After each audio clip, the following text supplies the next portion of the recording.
Hi folks, I'm Darren and this is Tiny Tree Tuesday. This is the bonsai show where I sit down with one of my tiny trees, you sit down with one of your cups of teas or coffees or a beverage of your choosing, and we talk about working on the tree. This is a Cotoneaster. It was in the garden when I moved into this house and I spotted that there was a branch with a nice bit of movement, so I created an air layer. It's my first ever air layer actually, ages ago. There's a bit of wire, I've trimmed it from time to time, but now it's about time I did something a bit more serious with this tree. Right, so I haven't seen the base of this tree since I put it in this pot, which was the year after I did the air layer, so I've never seen the base of this tree. I'm not going to repot it, but I am going to pull back all the old, or the new, or the fresh fertiliser. Let's pull the top, look at that, we've got roots in there straight away. Oof, lovely. Being able to see the nebari is important because it's going to help us to make any decisions about any, planting angle changes that we could make when we repot it. It's just going to help us design the tree, making informed decisions, because the base is a very important feature of the tree when you're designing it. If you've got a really nice, interesting spread of roots on one side and not so much on the other side, you want that nice spread of roots to be in the front of the tree, not hidden back behind, so we've got to take it all into account. There's some structural roots, lovely, lovely. Yes, so I've been away a little bit. I haven't been away. I had a bit of a camera / tripod issue, which took ages to resolve, and then I ended up with a bit of a virus. Not that virus, luckily. Me and the wife ended up with a bit of a virus during half term as well. It meant that I couldn't do any filming, and without any footage to edit, I couldn't put out any videos, so sorry about that. Because it's all brown down here, it's not that easy to really figure out what's going on. We've got some structural roots here, look. There's some nice roots in here. Some more there. Some just in there. And under this section of trunk, we've got some more on that side. In fact, we've got more on that side than we have the other side, but it's all good.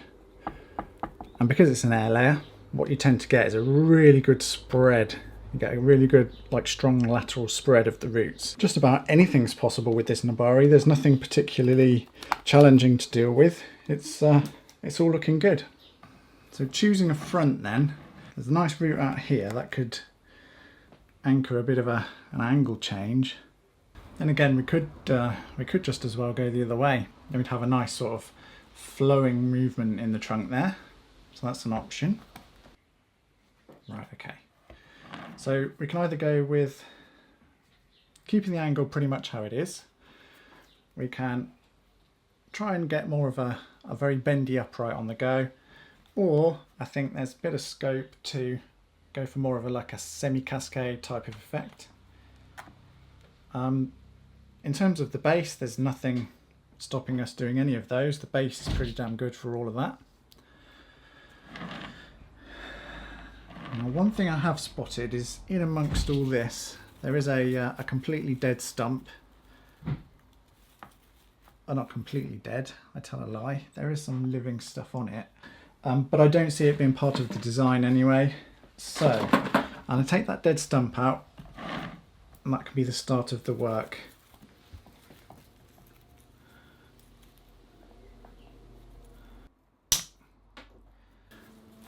And even though there's a living piece on this stump, which you can't quite see from where you are, I'm going to take it right back to the trunk.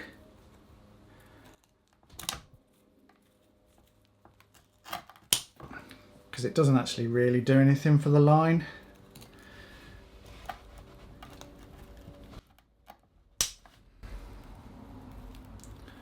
The movement and taper's better on the thing that I'm cutting back to. So I'm just going to go with that.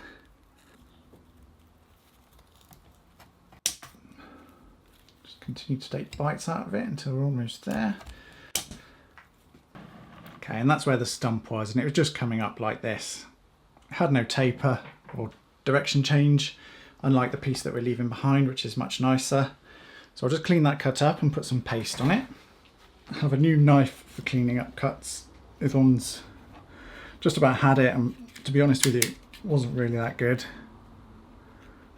All I'm going to do is just take off the edge of that green cambium.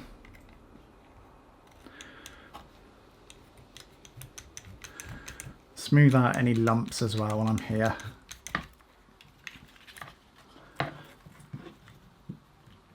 I can assure you that my fingers are nowhere near getting cut. If it looks like I'm in danger of losing a finger, it's purely the camera angle.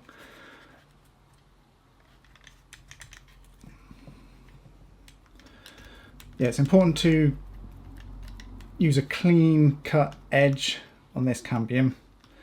A much better chance of it healing cleanly. And I have to say, Cotoneaster is not the best healer.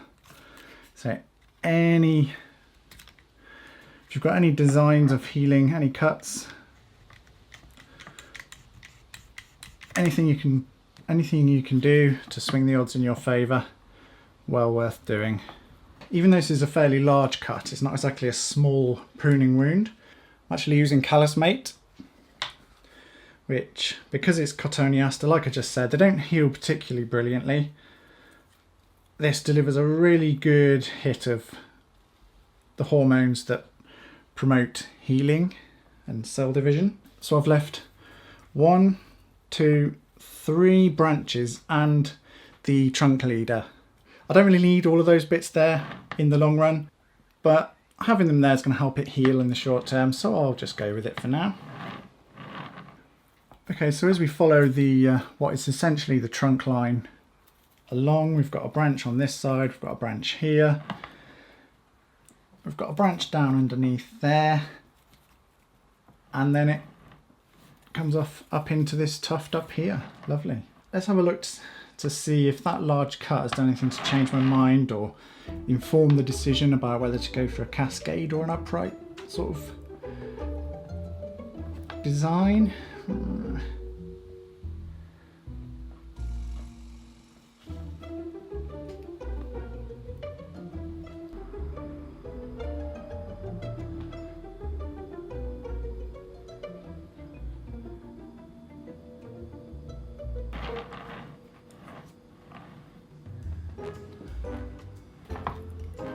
I know what we're going to do.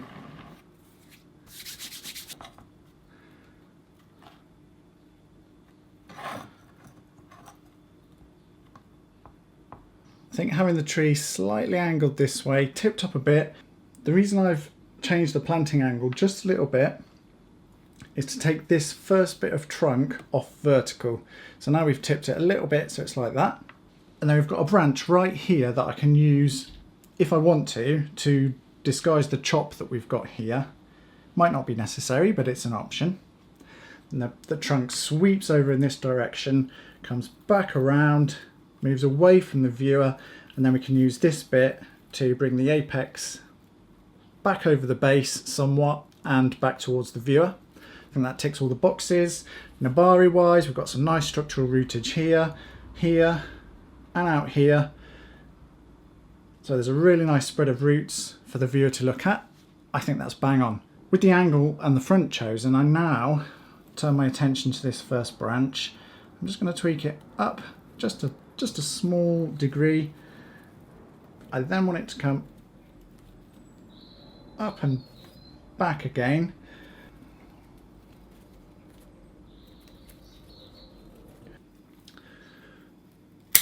Cut the length back to there.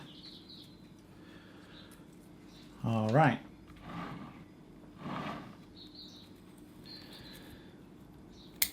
I'm going to prune out some of these shoots from right in the crotch there. We don't need those close into that junction. That's just going to make it swell. There we go.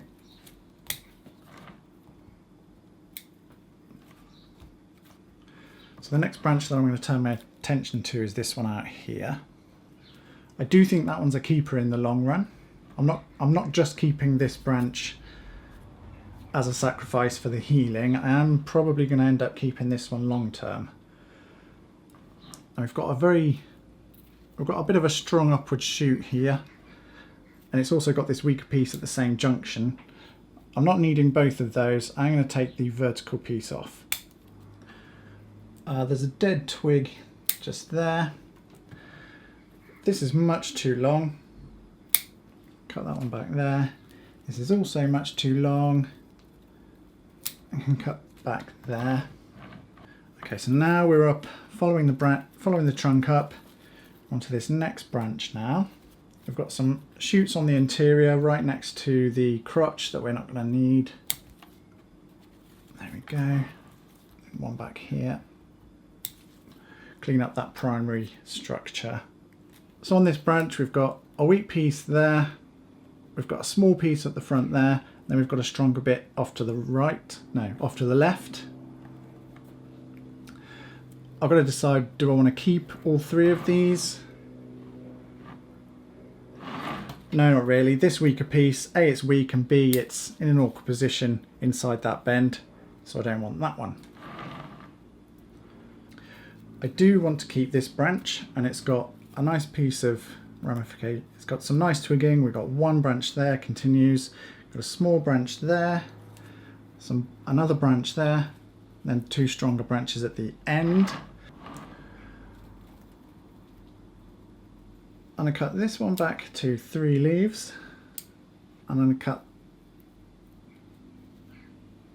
this strongest piece back to 2, and also this vertical piece can come back to 2 as well. There we go. We've got a sort of a formative pad just there. That's looking quite nice.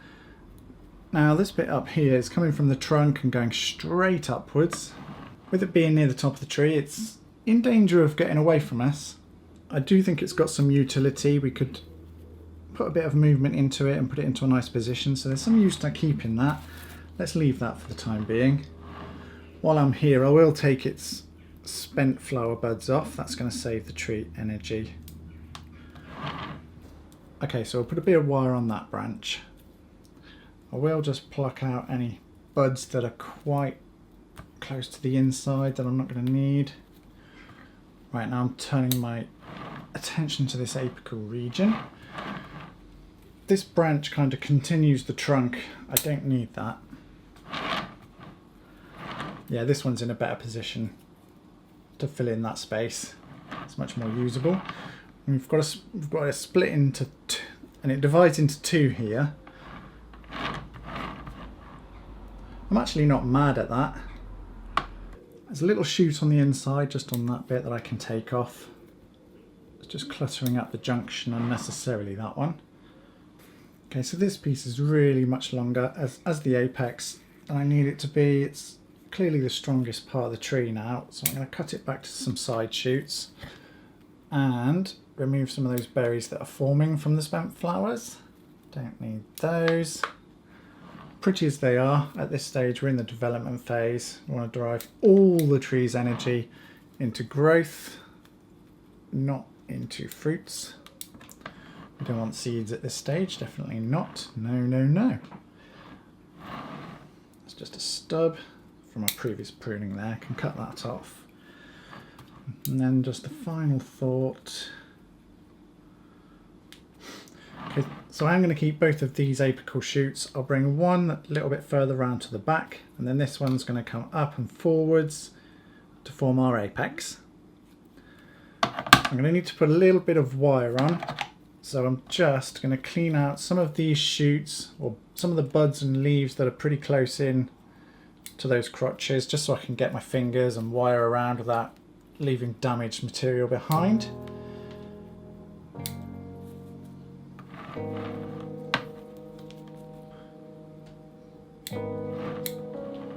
Okay, so I'm going to put a bit of wire on these utmost branches.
this branch is going to come down and backwards.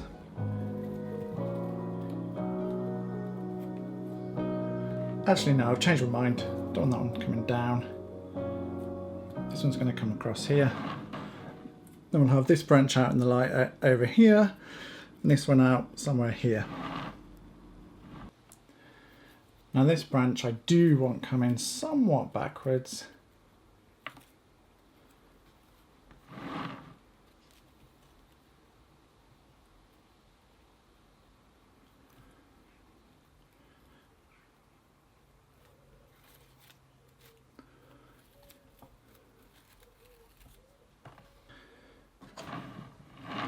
That's nice, but I just don't need this piece on the inside of that bend.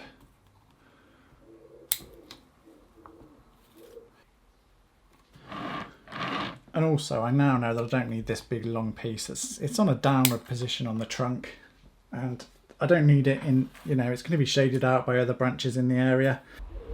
And when this piece is a bit more structurally sound, I wire that out as a secondary. It's not in the best position at the moment, but I had to move it round into this location. So that's just a temporary thing, I think. Wonder if I can just improve it just a little.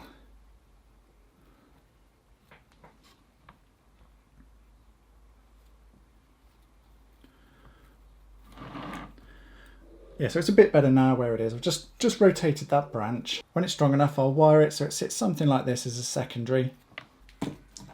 I'm just going to put a marker in for the front so we can see what we're working with a bit easier. Right, I'm not happy with the length of this branch. I think it's longer than it needs to be, so let's just address that while it's on my mind. It's starting to really bother me. Even though I said I'm going to keep it for healing, again, that's really bothering me. I've had enough of these things that I was keeping as sacrifices. Just going to get rid of them. It's just making it so hard to judge what needs to go where. I'm not good enough for that yet. Just get rid of them. I'm trying to be too clever for my own good. Just trim the length off some of these bits that are facing skywards. Don't want them to get carried away. As you can probably see, this one's turning out to be quite a sort of a traditional informal upright kind of design. Unintentionally, just seems to lend itself that way. I'm going to put some wire on this first branch.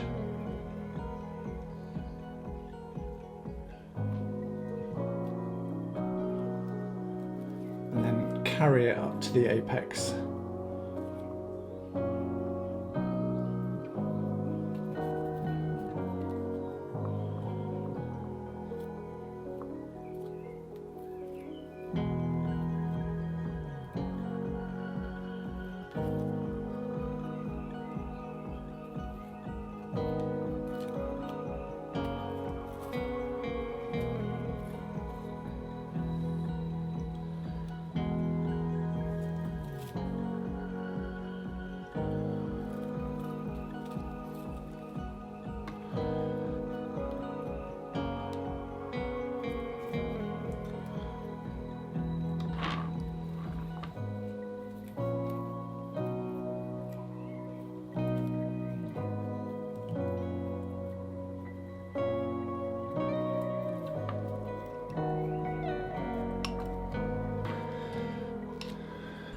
So for this branch I don't need to do much, I just want to introduce a bit of movement to it and also just point it up just a little smidge.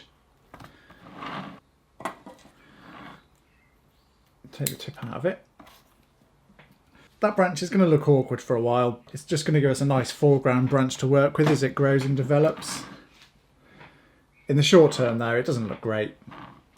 Okay, and then the apical region, we're going to go... Take it back towards the viewer somewhat.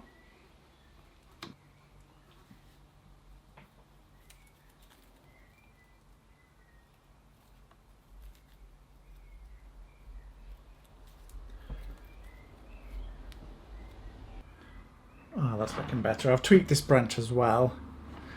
I was looking a bit awkward. They were almost sort of crossing over. It just didn't look right. I think it's looking a bit better now. Now everything's positioned roughly where I think it needs to be. It's just going to address the length of this apex.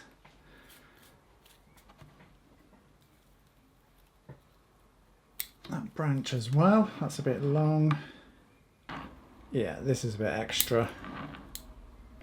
Oh right, I think we're there. Accidental informal upright.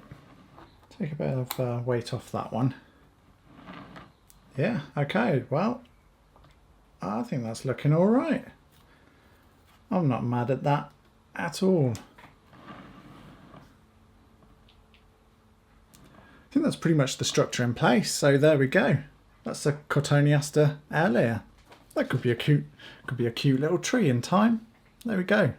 All right, I'll put some of that soil and fertilizer back and put this one back out on the bench. I'm pretty happy with that. What do you think? Nice and traditional. Makes a change for Gro Bonsai. What do you think? They don't all have to be naturalistic or weird. Sometimes they can just be a bit traditional. Lovely. YouTube, I hope you and your trees are doing great. Please consider subscribing because I have a ton of good content on its way. Q&As, tutorials, tree progressions, and even giveaways. So now is the time to subscribe. I hope you consider it. Also, these videos take a lot of time and effort to make. If you can, check out Gro Bonsai over on Patreon. The link's down in the comments and in the description. It does cost a little money, but it has a lot of interesting benefits and it's about to absolutely explode with value. I'm super determined and dedicated to do my bit for the bonsai community by creating content that helps you, the viewer, but I simply cannot do it without your continued support. So thank you so much for watching and I'll see you on Thursday.